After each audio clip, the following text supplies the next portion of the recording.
Life আমাদের জীবন পরিচালনা করার জন্য কি নীতি অবলম্বন করব, কি নৈতিকতা অবলম্বন করব।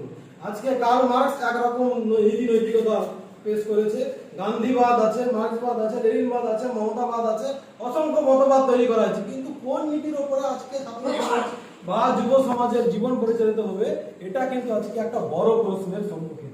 আর এই প্রশ্নের উত্তর খোঁজার জন্য যখন গোটা পৃথিবী তথা আমাদের দেশ, রাজ্য, কদমতলী যেখানে কে বলো না কেন, সব জায়গার ছাত্র যুবকরা যখন হায়নার মতন মানে খুঁজে বেড়াচ্ছে উত্তর, সেখানটায় জামাত ইসলামী হিন্দ একটা নীতি পেশ করেছে। জামাত ইসলামী হিন্দ একটা ক্যাম্পেইন এই মুহূর্তে গ্রহণ করেছে, কি নৈতিকতা স্বাধীনতার ভিত্তি।